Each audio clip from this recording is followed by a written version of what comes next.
네, 그러면 먼저 지난주 자산 시장에 대한 부분부터 한번 다뤄볼까 합니다. 일단 11일 월요일에 보시면은요, 사실 뭐 그 전주 금요일에 나온 얘기기는 하지만 일론 머스크가 트위터 인수를 처리하겠다라는 선언 했다는 소식이고요. 요것 때문에 트위터는 좀 빠지고 뭐 그런 좀 일이 있었죠. 일론 머스크 사실 행보가 어떻게 될지는 알 수가 없습니다. 뭐 다시 이래놓고서는 좀 더 싼 가격에 그러니까는 본인의 협상력을 높이려고 하는 행동일 수도 있겠지만은 어쨌든 참 이슈 메이커다라는 데는 변함없는 것 같고요. 다음으로 중국 쪽에서 여러 가지 좀 소식들이 들려왔어요. 일단 부동산 문제를 제일 먼저 일으켰었던 헝다 경우에 헝다가 역외 채권에 대해 가지고서는 계속해서 문제가 나오고 있지만 역내 채권, 그러니까 중국 내에서 발행된 부분에 대해 가지고서는 꾸역꾸역 잘 막아내고 있었거든요. 그런데 채권단하고 협의가 처음으로 잘 안 됐나 봐요. 역내 채권 중에서 첫 번째로 만기 연장이 부결된 게 나왔다는 소식입니다. 그러다 보니까는 이날에는 좀 루머도 돌았습니다. 어떤 거냐 하면 완다. 훨씬 이제 뭐 완다라고 그러면은 진짜 탑입니다. 탑. 이 업계에서 탑인데 완다가 20조 원대 분식 회계를 했다. 그래서 7월에 도래하는 채무가 불이행이 될 것이다. 라는 루머가 굉장히 빠르게 돌았습니다. 우리 시장에서요. 그래서 저도 실제로 이게 근데 이제 중국 쪽에서는 뉴스가 전혀 없고 외신에서도 없어가지고서 중국에 있는 지인분들에게 좀 질문을 해봤는데 다들 금시초문이라는 반응이었습니다. 지금까지도 완다에 대해 가지고서 분식회계라든지 아니면은 디폴트가 된다 이런 거는 나오는 뉴스는 없고요. 이날 그냥 한국에서 돌았었던 어떻게 보면 약간의 해프닝이 아닐까라는 생각이 듭니다. 다음으로요, 중국 쪽에서 신용 증가 데이터가 잘 나왔습니다. 예상보다 M2가 조금 더 증가한 것으로 나왔는데, 다시 코로나가 돌면서 그때 상해 봉쇄했잖아요. 그때 당시에 중국의 문제가 뭐였냐 하면은, 돈을 아무리 좀 풀어도 이게 실제로 현실에서 풀려나가질 않는다. 사람들이 되게 보수적으로, 이제 그 자금을 집행하다 보니까 돈이 안 풀려나간다라는 게 문제였고, 그래서 정부가 창구 지도를 합니다. 제발 좀 돈 좀 풀어라. 사람들이 빌려가도록 좀 은행들아 잘 해봐라. 했는데, 역시 중국입니다. 창구 지도가 먹히더라고요. M2가 증가를 성공적으로 한 모습이고요. 지난주부터 말씀을 드린 바 있는데 중국의 경우에 지금 단기자금 시장에서 돈을 다시 회수해 나가는 모습을 보이고 있습니다. 이게 7월 첫 거래일부터 일어난 현상인데 그래가지고서 제가 중국 쪽이 20% 반등을 했지만은 여기서 이제 뭐 추세적으로 반등에 성공한다 이렇게 보시기에는 좀 섣부르다. 왜냐하면 중국은 가다서다를 계속 정책을 반복할 텐데라고 그런 이유에서 말씀드렸거든요. 근데 이번 주에도 계속 해가지고서 자금을 회수를 해갔습니다. 그러니까 뭐 이번에는 순으로 하면 회수가 된 건 아니지만 30억 위안이라는 아주 작은 금액씩만 계속 해가지고서 롤오버라는 모습이었습니다. 다음으로 지금 이번에 하락을 제일 잘 맞춘 분이기도 하고요. 그렇다라는 말은 굉장한 하락론자인 거죠, 그렇죠? 마이크 윌슨, 모건 스탠리 그 전략 쪽 애널리스트인데 이분이 이번에는 잠재적인 위험 요인으로 달러 강세를 지적을 했습니다. 다름이 아니라 달러가 너무 강하면은 미국 기업들의 이익이 감소가 된다라는 거예요. 우리가 이걸 미리 좀 들어서 알고 있는 게 있죠. 6월 초에 마이크로소프트가 가이던스를 갑자기 하향을 했는데 그때 당시에 이유로 된 것이 환율이었습니다. 강달러. 왜 이런 일이 벌어지느냐 하면은 미국 기업들이 주로 미국에서 돈을 버는 사업활동 영이라 하지만은 미국 바깥쪽에서도 매출액이 발생을 합니다. 뭐 가령 예를 들어서 유럽에서 이익이 좀 나고 있었다라고 사업을 좀 하고 있었다라고 해보죠. 근데 달러가 강해요. 그러면 단순히 유럽 사업부의 유럽 지역 사업에 달러로 환산한 이익 자체도 조금 줄어들겠죠. 근데 여기에다가 부수적으로 또 이 트랜잭션 하는 측면에서 좀 또 환 강세로 환 변동으로 인해 가지고서 좀 손상이 가는 부분들도 존재할 겁니다. 그러다 보니까는 달러가 너무 강하게 되면은 이익이 줄어들 수 있는 위험이 생겨나는 건데 어떻게 표현을 했냐 하면은 달러가 16% 강세가 되면 미국 기업들의 이익이 8% 줄어들게 된다라고 이야기를 했습니다. 기준이 될 것 같아요. 어느 정도나 이익에 영향을 받는지요.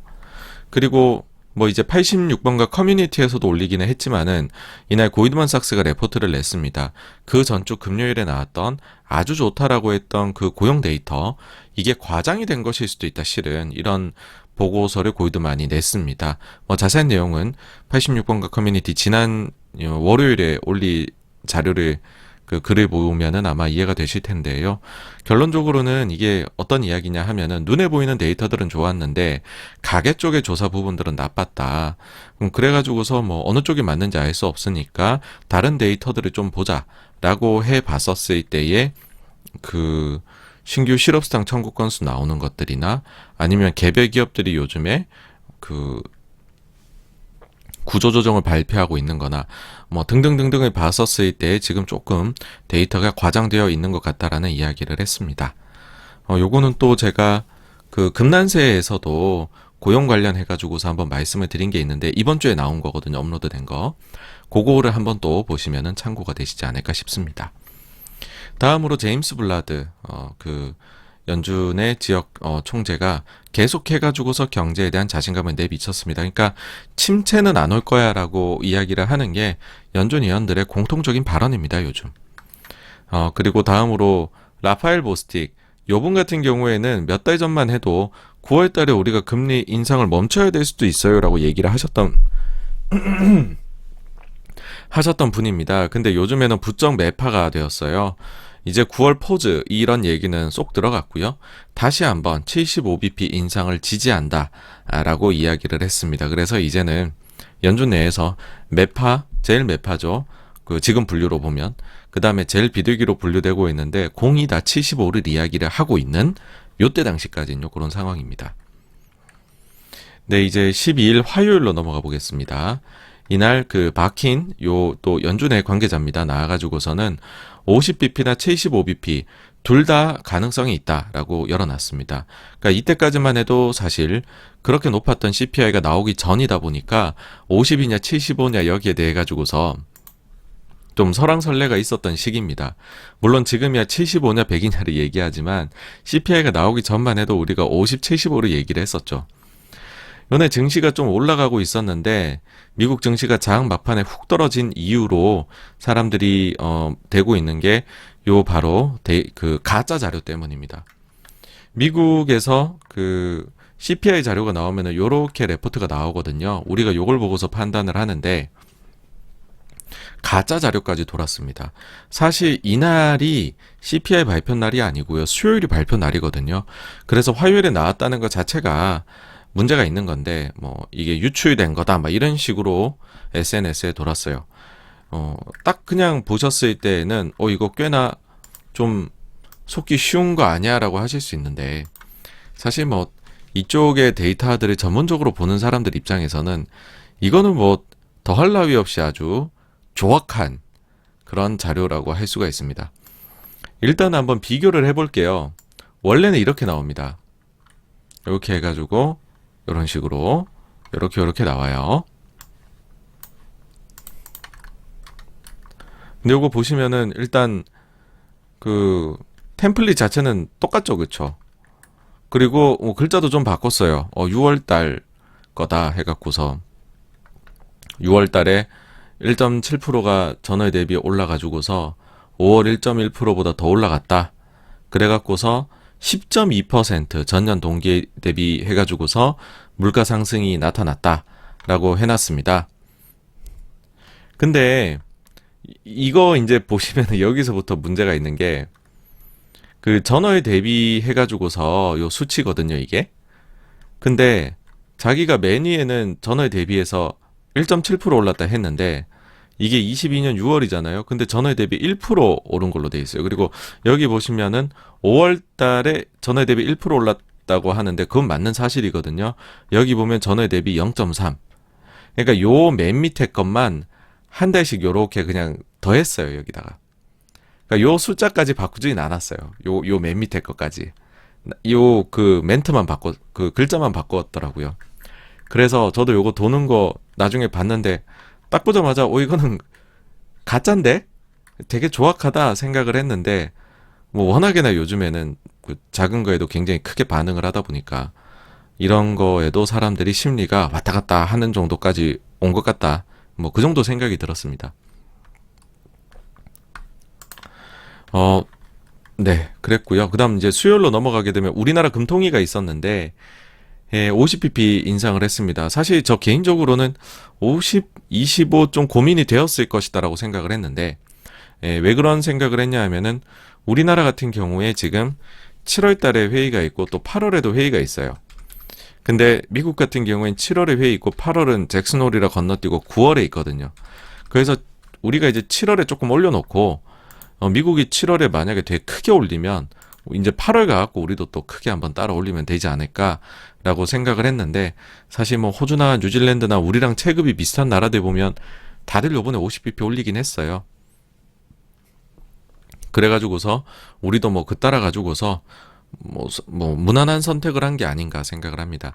다만 이제 회의 끝나고서 인터뷰 하실 때에 다음부터는 한 25bp씩을 일단 기본으로 하겠다, 요렇게 말씀을 하셔가지고서 시장에 그래도 조금은 50이 계속되진 않는다, 요런 안도감을 좀 주신 것 같습니다. 다음이는 뉴질랜드 금리 결정이 있었는데 예상대로 50bp 올려서 기준금리가 2.5까지 올라갔습니다. 다음으로 중국의 수출입 데이터가 나왔는데요. 수출은 예상보다 잘 나왔고, 그래서 중국이 봉쇄의 영향을 좀 빠르게 수습해 나가는 것 같다, 이고 반대로 수입은 예상보다 좀 적었습니다. 원래 같으면요, 이렇게 되면 나중에 수출이 안 좋겠다. 왜 그러냐면 가공무역을 하는 국가가 수입이 줄어든다는 건 나중에 수출할 그 오더가 줄었다는 거거든요. 근데 지금 중국이 얼마나 많이 러시아산 원유나 이런 것들을 싸게 들여오는지를 모르니까 그 영향이 얼마나 반영된지 잘 모르겠어요. 그래서 수입 쪽은 섣불리 말할 수 있는 부분은 아닌 것 같다, 정도입니다. 다음으로 인민은행에서 거의 이날 쐐기를 박았습니다. 어떻게 이야기했냐 하면 시장의 유동성이 합리적으로 충분한 수준에 도달했다라고 이야기했습니다. reasonably ample 해갖고 향후에는 이제 돈을 그렇게 유동성을 풀지 않는 정책을 하겠다라는 거를 이렇게 공개적으로 이야기를 한 것이죠. 그래서 시장에서 받아들이기를 이제 인민은행에서 금리 인하는 거의 사실상 안 하겠구나 라는 생각이고, 그리고 그 7일짜리 영래포 초단기 시장 자금 넣는 것뿐만 아니라 1년짜리 MLF나 이런 것들에서도 자금 나중에 투여를 줄여 나갈 수도 있겠다라는 생각이 들었습니다. 그러다 보니까는 중국 증시가 계속 좀 약합니다. 중국 증시 이번 주에 본토가 3.8% 내렸는데 20% 반등한 이후로는 거의 6%가 지금 내려 있는 상황입니다.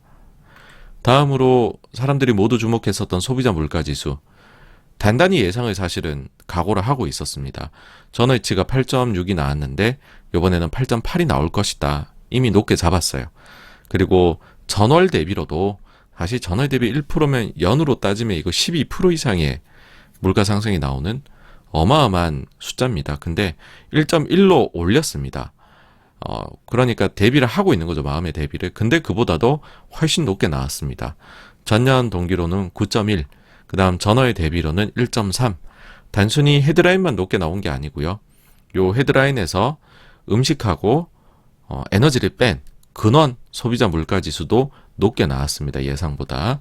그래서 상당히 높게 나왔다. 우리가 옆에 좀 그냥 8자 내외에서 나왔으면 좋았겠지만 9 이상은 진짜 좀 높은 거 아니냐. 근원도 높고 이제 그렇게 해서 사실 안 좋은 데이터예요. 이건 저는 명백히 안 좋은 데이터라 생각을 하고, 제가 최근에는 소비자 물가보다 경기 침체 여부가 더 중요하다라고 하지만은 어쨌든 물가가 너무 높으면 침체를 앞당기게 될 것이다라는 그런 요인으로 작용하는 건 변함이 없잖아요. 그런 측면에서 봐서는 물가가 이렇게 계속 예상을 점점 높게 잡는데도 불구하고 더 높게 나오는 거는 안 좋은 이야기이다.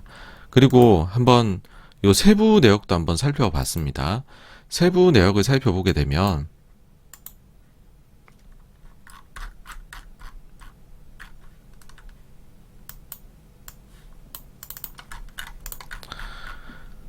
세부 내역을 보시게 되면은 지금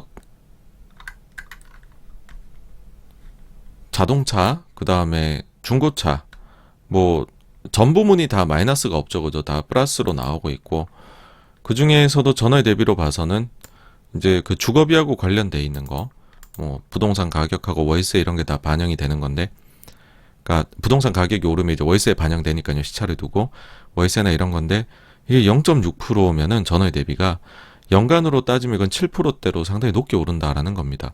여기에 3분의 1이 차지하거든요.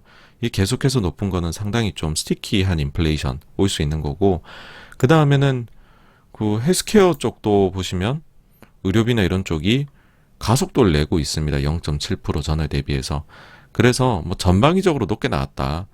그러니까 인플레 심리는 상당히 퍼져나가 있는 것 같다고. 그리고 보시면은 이 운송 쪽도 높게 나왔어요. 그동안에는 운송 쪽이 높을 때에 여기에 좀 많이 기여를 한 게 한 항목이 있습니다. 뭐냐 하면은 항공운임이었어요. 항공운임이 높게 나왔었는데, 근데 이제 이번에는 보시면은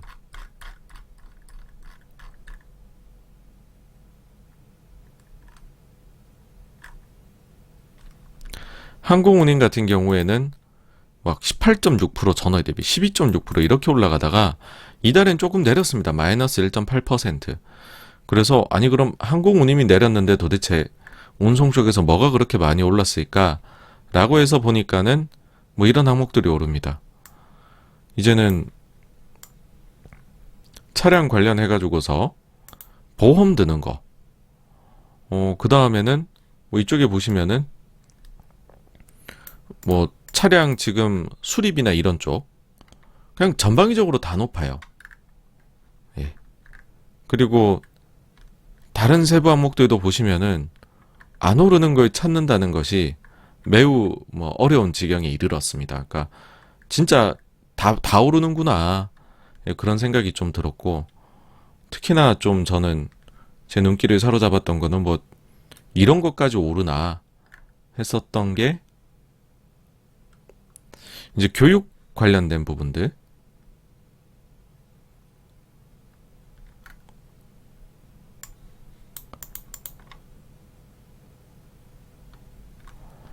아, 요거네요. 이제 신문이나 뭐 잡지나 이런 것까지도 크게 물가가 올라가는구나. 뭐 그래가지고서는 이거는 뭐 상당히 봤었을 때에는 물가가 이제 전방위적으로 높은 게 계속해가지고서 퍼져나가고 있다. 아, 이렇게 생각을 하고요. 많이들 이제 얘기하는 게 에너지가 너무 높다. 그래서 에너지가 차지한 비중이 되게 높다라고 얘기를 하고는 하는데, 에너지를 제외하고서도 전월 대비 상승률을 따져보면은 4월에 0.53%, 5월에 0.66%, 6월에 0.65%가 올랐습니다. 그래서 에너지를 제외를 하더라도 나머지 것들이 계속해서 높다. 해서 세부 내용이 좀 좋지 않았다라는 거고요. 그렇게 되니까는 라파엘 보스틱 요 총재가 나와가지고서는 그 모든 이제 가능성이 열려 있다 얘기를 하면서 이거는 100bp를 지금 얘기하는 거 아니냐. 왜냐하면 100bp에 대한 가능성 질문을 받고서 모든 것이 이제 열려 있다라고 얘기를 했거든요. 그래가지고서는 이날 보시면은 100bp 인상 배팅이 크게 증가합니다, 시장에서. 네. 다음으로 이날 또 캐나다가 금리를 결정한 게 있었는데 예상을 깨고서 75bp 올릴 줄 알았는데 무려 100bp로 올립니다, 하루 만에. 그러니까 이것도 좀 다른 나라 금리에 영향을 많이 줬던 것 같아요. 반대로 이제 미국에서 베이지북이 나왔는데 경기 침체 우려가 처음으로 보였던 것 같습니다. 관할 12개 지역 중에서요, 5개 지역, 거의 절반 가까운 데죠. 여기에서 경기 침체 위험이 증가하는 그런 게 우려가 된다. 구체적으로 코멘트는 몇몇 지역에서는 수요 둔화 조짐이 보이고 5개 지역은 경기 침체 위험 증가에 대한 우려가 보인다. 이렇게 언급이 됐습니다. 그 다음에는 이제 미국 쪽이 그러다 보니까 단기금리 쪽은 금리를 올린다라는 소식 때문에 많이 올라가고, 장기금리 쪽은 침체에 대한 우려가 생겨나니까는 뭐 이 차이가 발생을 하는 거죠. 장기금리는 약하고, 그래가지고서는 금리 역전이 대단히 심화가 됐습니다. 2007년 2월 이후 처음으로 10bp 이상 차이가 났고요. 이게 어느 정도나 이제 2년물하고 10년물이 이제는 역전된 건지를 한번 보여드리면은요.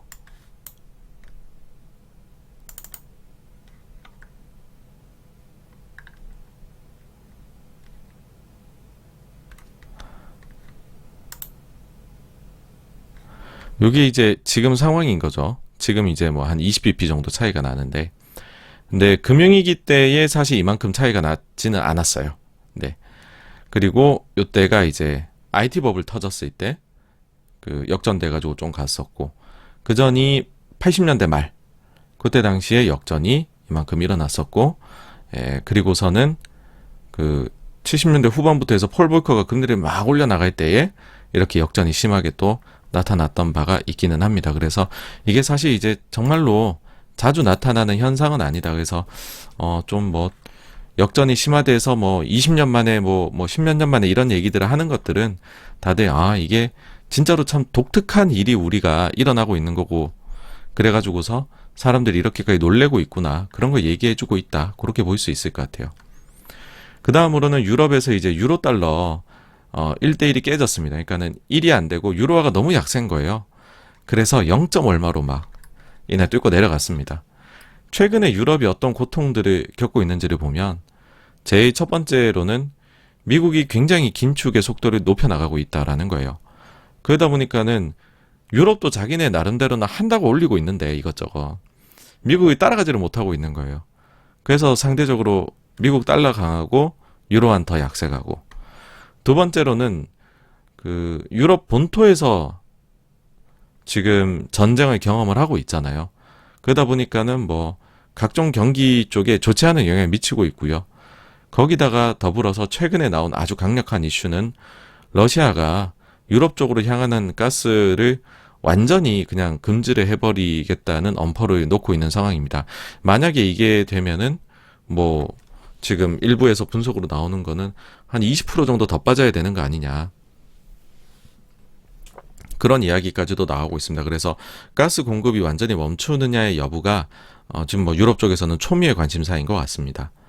그리고는 또 한 가지로 스물스물 올라오고 있는 그런 위험으로는 남유럽 부채 문제죠. 뭐 이탈리아를 비롯해서 우리 예전에 봤었던 그 피그스, 이런 데들에서 부채가 결국엔 문제가 되지 않겠느냐라는 얘기까지도 나오고 있으면서 사실 거의 대부분이 유로화 숏을 치고 있는 것 같아요. 글로벌에서 가장 붐비는 포지션 중에서 하나인 것 같습니다. 그래서 이날 보시면은 장단기 금리 차이가 무려 21bp, 단기 금리는 뭐 100bp도 올릴 수 있는 거 아니냐 하면서 10bp 정도 올랐고요. 반대로 10년물 금리는 그럼 침체가 너무 빨리 올 것 같은데 하면서 내려가 버리고요. 다음 목요일로 넘어가 보면은 지금 그나마 남유럽 쪽에서 신뢰를 얻고 있는 게 누구냐 하면은 마리오 드라기 이분입니다. 그러니까 이분 같은 경우에 원래 유럽 중앙은행에서 총재를 했었죠. 지금은 그 다음에 크리스틴 라가르드가 하고 있는데, 그때 당시에 별명이 슈퍼 마리오였습니다.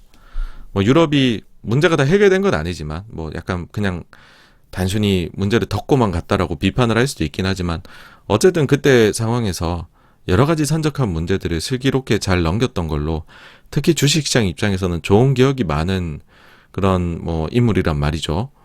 근데 중앙은행장을 끝내고 나서는 실제 정치에 뛰어들더라고요. 그래서 이탈리아 총리로 임명이 됐었습니다. 근데 지금 연정을 하고 있는 오성운동하고 갈등이 커져가지고서 사퇴를 하겠다. 보통 이제 우리 그런 거 있잖아요. 사퇴 표명 딱 했는데 그게 알고 보면 내가 진짜 사퇴하고 싶어서 하는 게 아니라 협상력을 높이기 위해 가지고서 뭐 그렇게 얘기하는 경우도 있잖아요. 근데 지금 언론에 나오는 얘기로 봐서는 20일에 다시 뭐 이야기를 하겠다라고는 하는데 아마 그때 사임이 확정되지 않을까로 보고 있습니다. 만약에 그렇게 되면은 뭐 바로 충격이 온다라고 보긴 어렵겠지만은 솔직히 충격이 또 없을 거다라고도 얘기를 못 할 것 같아요. 왜 그러냐면 그 정도로 원래 남유럽에 대해 가지고선 신뢰가 낮은데 마리오 드라기는 중앙은행 22 총재까지 했으니까는 그걸로 인해 가지고서 그때 당시에 뭐 아주 확장적인 정책을 잘 폈으니까 뭐 이탈리아나 남유럽에 대한 신뢰가 좀 올라간 게 있거든요. 근데 이분이 물러나게 되고 오성운동이 다 잡고서 막 이렇게 협상을 진행을 한다라고 해버리면 아무래도 좀 뭐 말도 안 되는 그런 것도 나올 수 있겠죠. 예전 그리스 같은 모습이. 그래서 잠재적으로는 위험이 좀 올라가는 그런 뉴스가 나왔다라고 봅니다. 다음으로 미국의 생산자 물가인데요.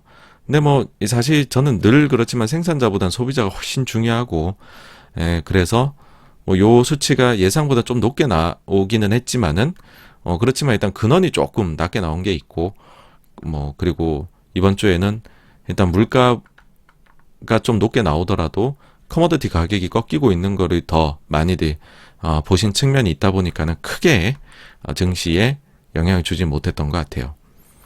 다음으로 고용 쪽인데요. 신규 실업수당 청구 건수 계속 올라가고 있습니다. 계속 올라가고 있고, 그 다음에 연속 실업수당 청구 건수 경우에는 예상보다는 조금 내려오기는 했어요. 그런데 제가 눈여겨보고 있는 거는 4주 이동 평균이고요. 요 4주 이동 평균 숫자는 계속해서 올라가고 있습니다. 그리고 이날에는 채권 시장이 제임스 블라드하고 크리스토퍼 월러의 입에 상당히 주목을 했었어요. 왜 그랬냐 하면은 CPI가 되게 높게 나왔잖아요.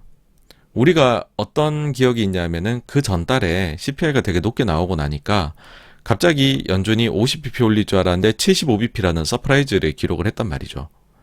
근데 그때 당시는 어땠냐면 CPI 자체가 연준이 그 FOMC 하기 직전에는 말을 하지 않는 기간이 있습니다. 괜히 이제 시장에 혼란을 주기 싫어가지고서 침묵 기간이라는 걸 가지거든요. 근데 하필이면 요 침묵 기간 사이에 CPI가 나왔고 이게 높게 나와버린 거예요. 그래서 연준 위원들은 아무도 말을 할 수 없었고, 그러다 보니까는 연준이 우리가 말은 할 수 없지만은 그래도 시장이 이대로 50bp라고만 기대하면 너무 놀랄 것 같은데 시장의 기대치를 75로 우리 75 할 건데 조금 올려놓자라는 이제 그 생각을 해가지고서 방법을 고안을 해내죠. 연준이 이렇게 침묵 기간 들어가면은 가끔 언론 플레이를 합니다. 그때 당시 지난달에는 월스트리트 저널을 통해 가지고서 기대치를 조정을 했었죠. 네. 근데 이번은 좀 상황이 다른 거예요. CPI가 나왔는데 침묵 기간은 오늘부터거든요. 그러니 수요일에 CPI 나오고 목요일, 금요일에 연준 위원들이 나와갖고 막 떠들 수 있는 거예요. 그렇게 떠들어갖고서는 우리 금리 얼마 올릴 거야 이번 CPI 보고 이런 얘기를 기대치를 시장의 거를 바꿔줄 수 있는 그런 상황이라는 겁니다. 그러니까 블라드하고 월러가 도대체 무슨 얘기를 할까 다들 기대를 한 것이죠. 특히나 이 두 분은 뭐 잘 아시겠지만은 지금 더없이 연준 내에서 매파로 활동을 하고 있습니다. 가장 매파에 기울어져 있는 두 분이죠. 근데 이 두 사람이 모두 다 이날 나와서 75bp 인상이 적절한 것 같아요 라고 발언을 합니다. 그래 버리니까는 100bp 베팅률이 확 낮춰져 버려요. 근데 여기에는 숨은 함정이 있으니까 뒤에 가서 한번 또 말씀을 드려볼게요. 자, 어쨌든 이제 목요일 이제 넘어가고 금요일 됐습니다. 15일 금요일인데요. 우리나라에서는 전날에 우리 장 끝나고 대만의 TSMC가 실적을 발표를 했는데 실적이 되게 좋았어요. 그리고 가이던스도 호조세를 보였죠. 그래서 반도체 전반적으로 주식들이 강세를 아주 오랜만에 잘 보였습니다. 중국에서 주요 데이터들이 나왔는데 2분기 GDP는 예상보다 못했습니다. 그리고 산업 생산도 좀 못했고 고정자산 투자도 뭐 그냥 예상치 정도 수준으로 나와서 좀 실장에 실망을 안겨다 준 숫자가 나왔다. 유일하게 그래도 예상보다 잘 나온 거는 소매 판매 정도 여기에서 위안을 얻는데 전체적으로 중국의 데이터가 뭐 빠르게 그렇게 올라오는 그림은 아닌 것 같다. 그리고 생각보다 상해 봉쇄 때 타격을 좀 입은 것 같다. 그 정도가 느껴진 발표였습니다. 요즘 중국에 나오는 제일 큰 이슈는 이거죠. 모기지 보이콧. 이게 어떤 얘기냐면 그 헝다나 이런 부실기업들 때문에 건설 현장이 공사가 중단된 곳들도 있고, 그 다음 요즘에 코로나 때문에 재봉쇄를 강하게 하면서 건설 현장들의 건설이 지금 중단된 데들도 있어요. 그러다 보니까 이 건설 중단의 여파로 분양주택을 제때 넘겨받지 못하는 이미 이제 수분양 한 자들의 집단 행동이 일어나고 있는 겁니다. 아니, 집을 우리가 약속한 때에 받지를 못하는데 왜 우리는 빌린 돈에 대해 가지고서 이자랑 다 내고 있느냐. 우리 이거 저 안 내겠다. 그게 이제 지금 언론에서 나오는 모기지 보이콧 현상입니다. 이게 이제 나오다 보니까는 바로 그 얘기가 드는 거죠. 아유, 뭐 이거 중국판 서프라임 모기지야 뭐 그러는데 사실 뭐 그런 거는 아니고요. 이게 여러 가지 이유가 있는 거잖아요. 지금 뭐 코로나 따른 영향도 분명히 있는 거다 보니까는 정부가 일단은 개입에 들어갔죠. 이제 적극적으로. 그래서 요 부분이 일단은 문제가 당분간은 되겠지만 중국 정부가 뭐 어떻게 나서는지를 한번 보고서 판단을 내려야 될 것 같습니다. 근데 뭐 여러 기시감이 드는 것도 사실이기는 해요. 처음에 2007년 8년 금융위기 올 때에 그때 처음 서프라임 모기지 문제가 제기됐을 때 벤 버냉키 당시 의장이 그거 미국 GDP의 1%도 안 돼요 그랬거든요.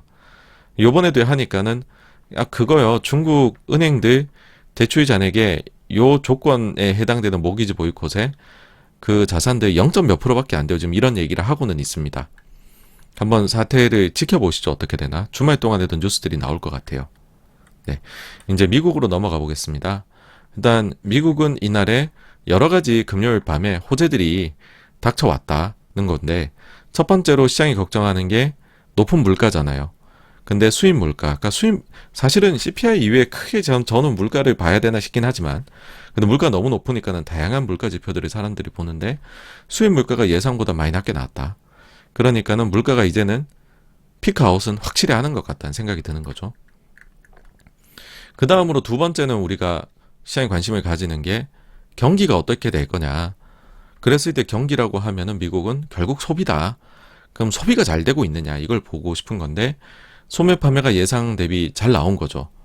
예상이 전월 대비 0.9% 늘 것이다 봤는데 1% 조금 잘 나왔고, 근데 그 전월치가 상향 수정이 된 거죠. 그래서 그러면 소매 판매가 2분기에 잘 됐겠구나 라고 생각할 수 있는 거고, 혹시 이게 뭐 휘발유나 이런 것들만 너무 팔려서 그런 거 아니냐, 가격 오른 거 이렇게도 볼 수 있는데, 자동차랑 휘발유를 제외한 소위 근원 지수라고 해야 될까요?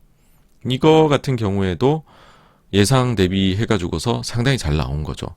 그래서 소위 말해서 흠잡을 곳 없이 서프라이즈가 나왔다. 미국 경제는 강하다라고 자신있게 이야기할 수 있다. 뭐 그런 식으로 데이터가 나왔습니다. 그러니까는 이날 뭐 밤에 증시가 많이 올라갔죠. 뭐 그렇지만은 뭐 굳이 또 흠을 잡자고 하는 쪽도 있습니다. 굳이 흠을 잡자고 하는 쪽이 있는데 그들의 논리를 이야기를 하자면은 실질이에요.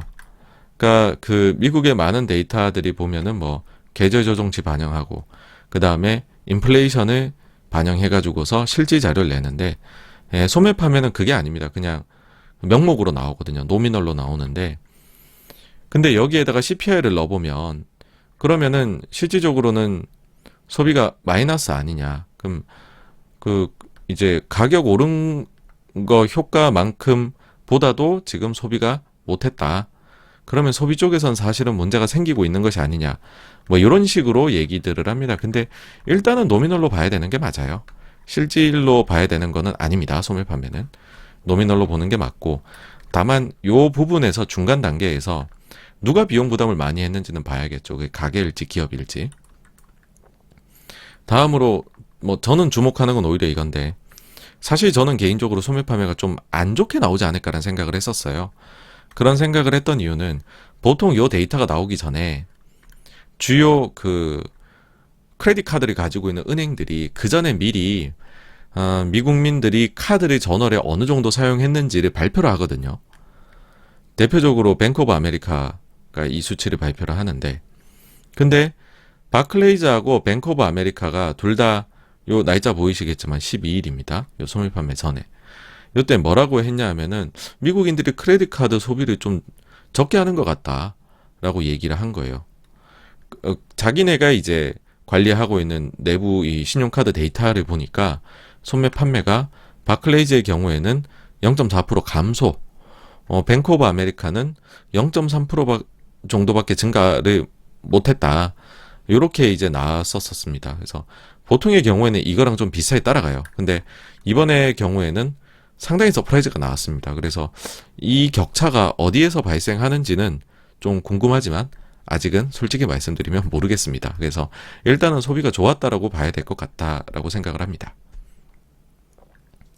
그 다음에 이제 그 이 인플레를 하나 또 봐야 될 것 같네요. 그러니까 요 날에 기대 인플레이션들이 쭉 발표가 됐거든요. 자, 이제 기대 인플레이션 저희가 그 6월 FOMC를 왜 봐야 되냐면 요거 때문입니다. 자, 그 연준이 원래 50bp 인상한다 그러다 갑자기 75로 인상을 했어요.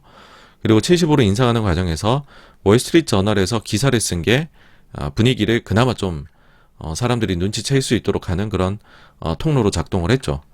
근데 그 기사를 그러니까 여기에 흘려준 거죠. 이 닉이라는 기자한테. 근데 이 기자가 질문을 합니다. 명백히 이번 결정은 당신과 동료들이 미팅 사이에 시장 기대치를 형성하는 방법하고는 달랐다. 이게 인플레 데이터 때문임을 잘 알고 있다.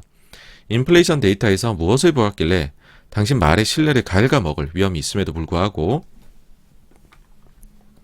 당신이 이전에 했던 방식과는 다르게 이번엔 언론을 통해서 이런 식으로 이야기를 하는 그런 행동을 하였느냐라고 하니까 파월 의장이 금요일에 나온 물가하고 더불어서 미시간대에서 발표하는 기대 인플레이션 숫자 그리고 연준이 최근에 고안해낸 일반 기대 인플레이션 숫자 두 개다가 너무 높더라 그 얘기를 합니다. 그래서 이제 사람들이 알아챈 거죠.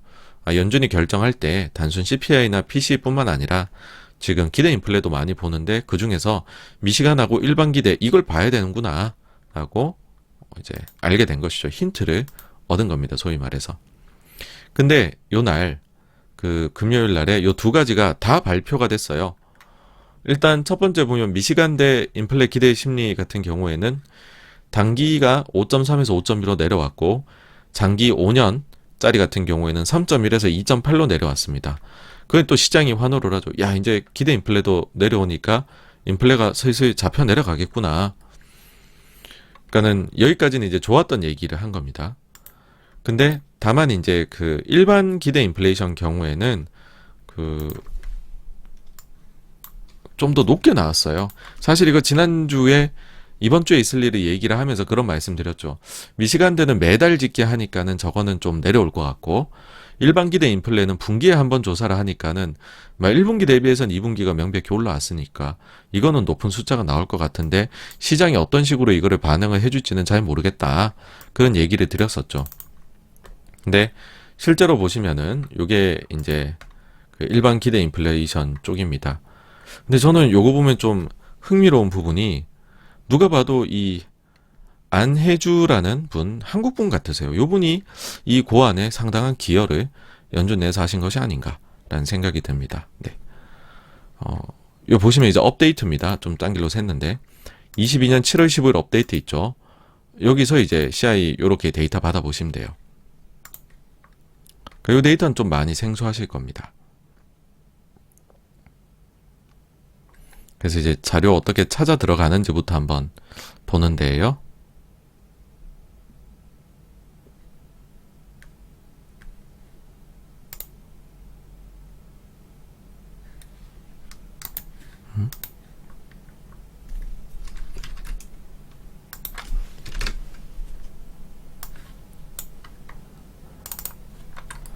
다시 한번 들어가 보도록 하겠습니다.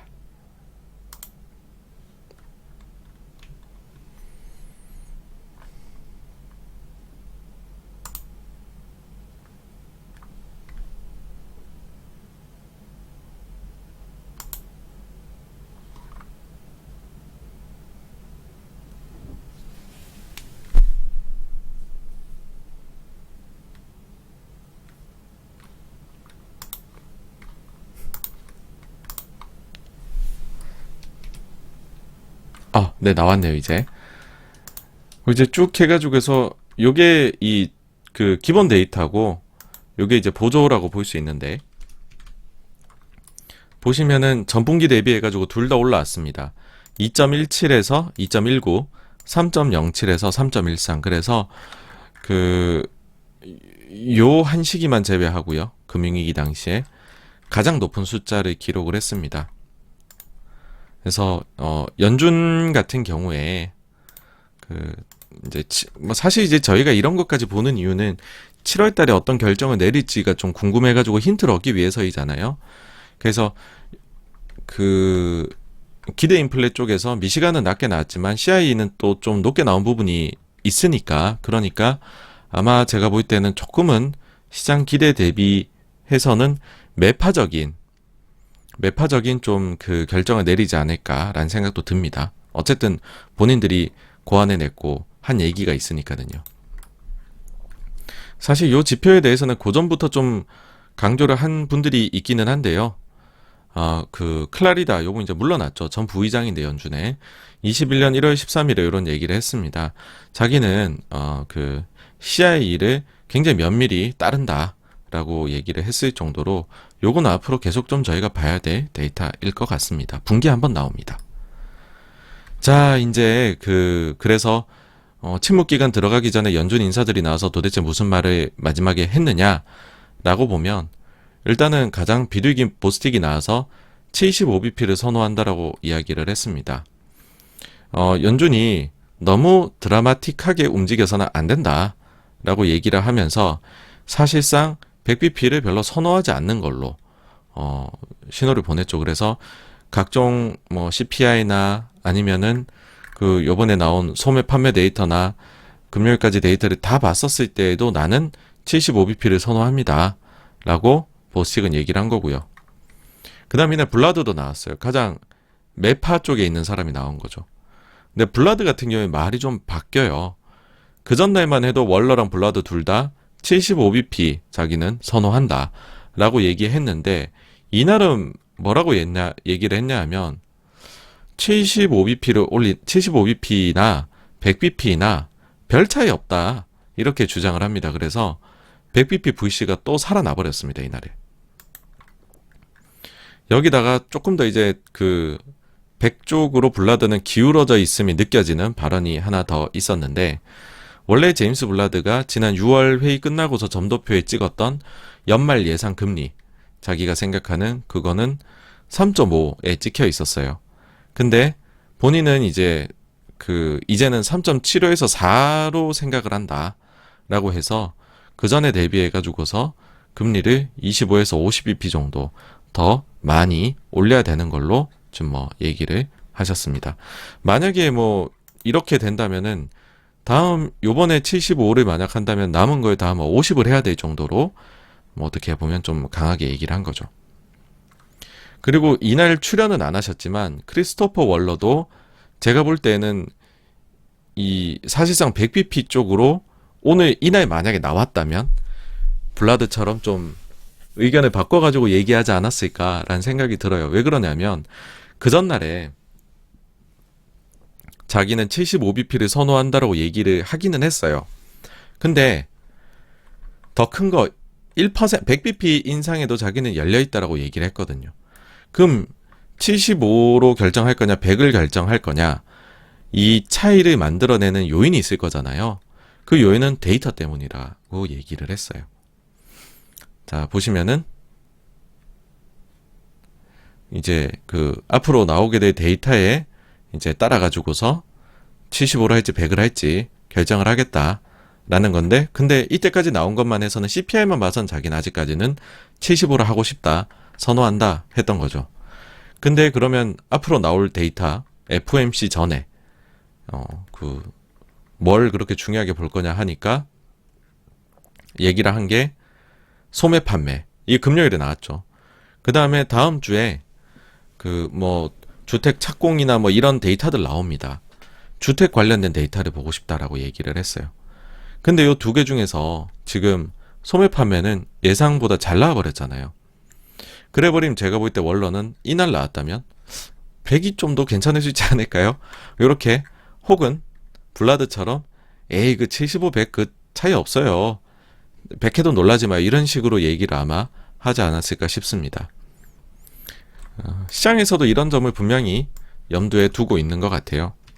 그래서 시장에서 지금 실제로 반영이 되어 있는 시장에 다음 회의 금리 인상 폭에 대한 예상치를 보면은요. 75bp 배팅이 70.9%, 100bp 배팅이 29.1%로 아직 좀 남아 있음이 여러분들 보이실 겁니다. 그래서 100bp는 아직 살아있는 그런 재료다라는 거를 생각을 해 두셔야 될 것 같아요. 네. 그리고 소소하게 내연에 미국 산업 생산이 나왔는데 예상보다는 조금 낮게 나왔습니다. 자, 그 다음에 영향을 줄 만한 거는 아무래도 바이든 미국 대통령하고 모하마드 빈 살만 사우디의 그 만남이겠죠. 과연 정말로 증산이 될 거냐, 노딜이냐, 이거 주먹 악수했다는데 뭐 이런 식으로 지금 합성해가지고 자료들이 막 돌아다니더라고요. 아, 최악의 주먹 악수였다, 막 이런 얘기도 하는데. 근데 장중에 이게 기사가 나왔습니다, 여러분. 요 보시면은 그 미국에서 사우디가 기름 생산을 늘리기로 합의를 했다라는 거죠. 근데 얼만큼 늘리냐 하면은 당초 계획했던 것보다 50%를 더 늘리겠다라고 했다고 퍽스뉴스에서는 이게 속보로 나왔었어요. 근데 그 뒤에 보시면은 다른 데서는 별다른 얘기가 없었다.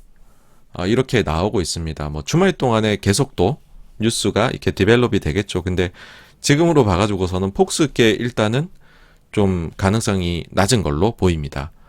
예. 그래서 또 이 까딱 잘못하면은 바이든 대통령이 빈손으로 돌아올 수도 있는 상황이 될 것 같은데 주말 한번 지켜보시죠. 어쨌든 그래서 이날에 오랜만에 한번 시원하게 미국 증시는 상승을 기록을 했습니다.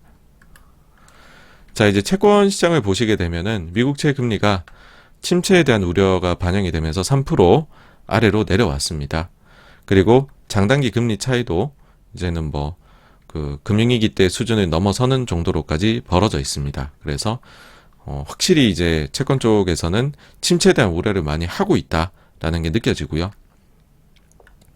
다음으로 기대 인플레는 뭐 소폭 상승이라 별 변화가 없었고, 유가 같은 경우에는 변동성이 매우 큽니다.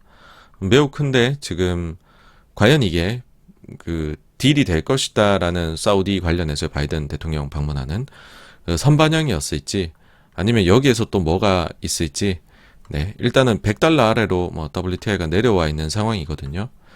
그래가지고서 뭐 러시아가 우크라이나를 언제 침공했느냐를 날짜를 잡는 거에 따라 다르긴 한데 요날 장대 양봉이 보이시죠? 그래서 요 날을 이제 기준점으로 잡게 되면은 러시아가 우크라이나를 침공에 들어가서 유가가 오른 부분은 이제 다 사라졌다.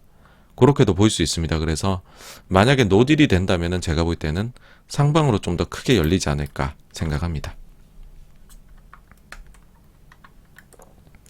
다음으로 공급망 쪽인데요. 최근에 적체가 다시 조금 나타납니다. 약간 늘었어요. 그래서 요거를 다시 한번 이제 좀 눈여겨봐야 될 것 같고요. 근데 그럼에도 이제 운임은 내려가고 있습니다. 뭐 여러 가지들 해제, 뭐 코로나나 이런 거 해제되고, 그리고 오히려 조금 경기가 둔화가 되기 시작을 하니까 운임은 좀 빠르게 내려오는 모습이네요. 단기자금 시장은 별일이 없었고요. 별로 지금 숫자 별로 보실 게 없고, 펀드 플로우 같은 경우는 선진이 계속 나가고 있습니다. 빠져나가고 있고, 신흥 시장은 뭐 요즘에 중국이 좋다 보니까 살짝 들어온 것 같네요. 한국 시장이 의외로요, 여러분들. 국내 시장 증시 보시면 외국인이 계속 팔고 있다 얘기하고 있지만, 근데 글로벌 펀드 플로우 이거 이제 매주 자료 내주는 측의 자료를 보게 되면 오히려 매주 들어오고 있습니다. 그래서 저는 아무리 봐도 실제로 외국인이 막 그렇게 대놓고 우리 증시를 판다라기보다는 CFD나 다른 부분들이 좀 있는 게 아닌가, 외국인 매매는 그렇게 생각합니다. 다음으로 지금 코로나 확진자 글로벌로 또 조금 증가를 하기 시작을 했어요. 물론 뭐 이제는 워낙에나 사람들이 면역이 됐고 대응을 잘하니까, 그것도 아직까지는 치명률이나 이런 부분들은 낮게 유지가 되고 있어요. 그래서 신경 쓸 거는 아니지만 또 모르죠. 또 이게 코로나는 항상 방심하면 또 올라가더라고요. 그래서 그냥 뭐 저희가 가격에 반영할 거는 절대 아니지만 조금씩 이제 이 뉴스도 보셔야 될 것 같다. 그렇게 보입니다. 다음으로 요날 금요일 날에 미국 GDP 애틀랜타 연준에서 나오는 업데이트가 되었는데요.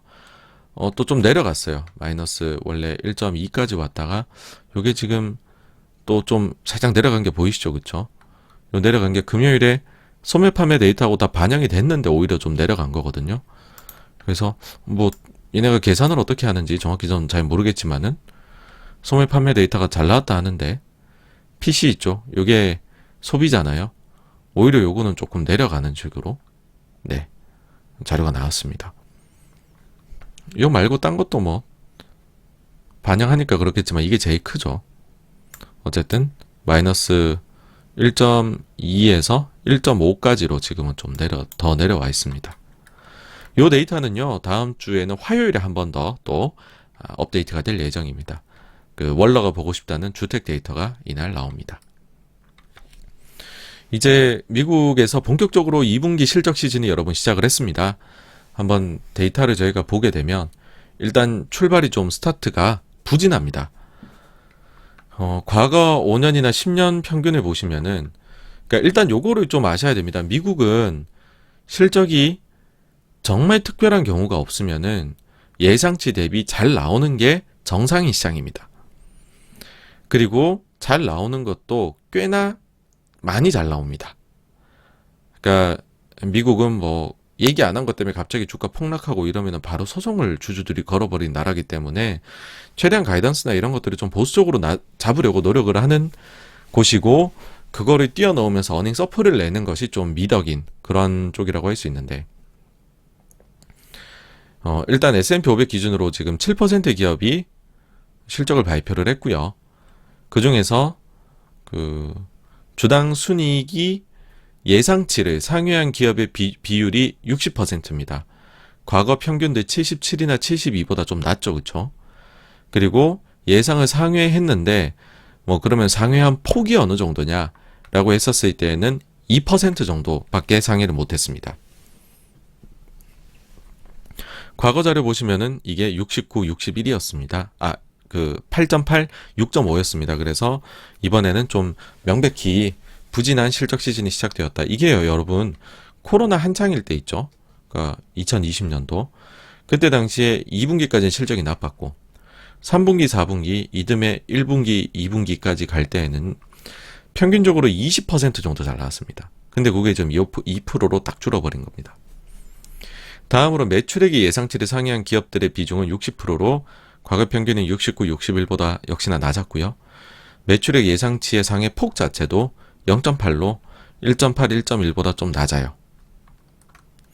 그 다음에 그 가이던스가 긍정적으로 낸 곳, 그 다음에 부정적으로 낸 곳 있죠. 요 비중도 보면은 지금 긍정적으로 낸 곳보다는 좀 부정적으로 낸 곳이 계속 해가지고서 지난번 사실 이제 실적 시즌 때에도 이렇게 나왔었는데, 요번에도 좀 부정적인 그 예상을 하는 곳이 좀 늘어났습니다. 근데 뭐 어찌됐든지 간에 이런 게 반영이 돼 있으니까는 과거 대비해가지고서는 PER이 좀 낮아져 있습니다. 과거 5년은 18.6배, 그 다음에는 과거 10년은 17배였었거든요. 근데 지금은 이게 15.8배로 내려와 있는 상황입니다.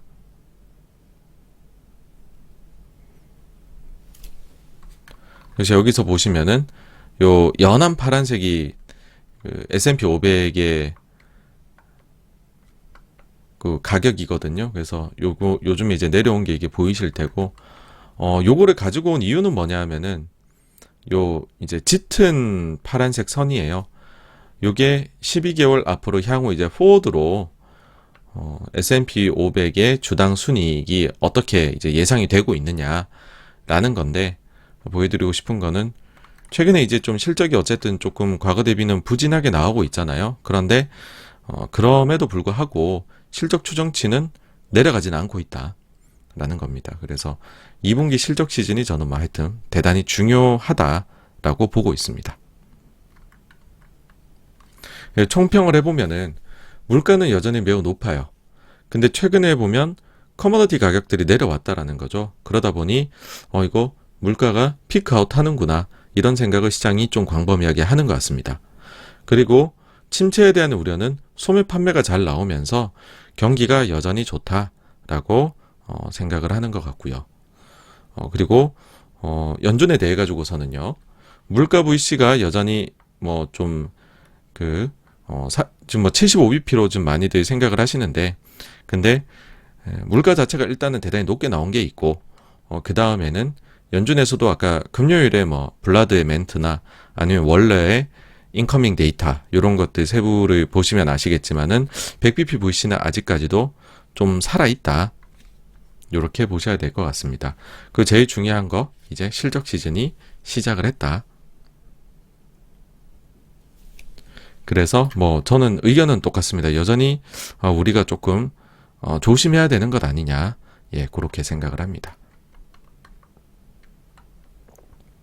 다음 주 같은 경우에는 일단 월요일에는 뭐 크게 뭐 이벤트는 없어요. 왜 그러냐면 그 다음 주에 정말 큰 이벤트가 기다리고 있기 때문인데 바로 FOMC가 미국에 있는 거죠. 그래서 일단 다음 주에는 미국 주택 지표 화요일 수요일 나오는 거 요게 뭐 월러가 본다 그러니까 좀 저희도 열심히 봐야 될 것 같고, 다음으로는 일본하고 유럽 중앙은행이 통화정책 회의를 합니다. 일단 일본은 뭐 별일이 없을 거고요. 그 다음에 유럽 같은 경우에는 25bp 인상으로들 보고 있어요. 25bp 인상. 예, 근데 과연 이제 최근에 좀 데이터들을 보면은 50bp 인상에도 전혀 어떻게 보면 이상하지가 않거든요. 과연 좀 서프가 나올지 아니면 예상대로 20으로 올릴지 다음 주에 제일 중요한 건 요거일 것 같네요.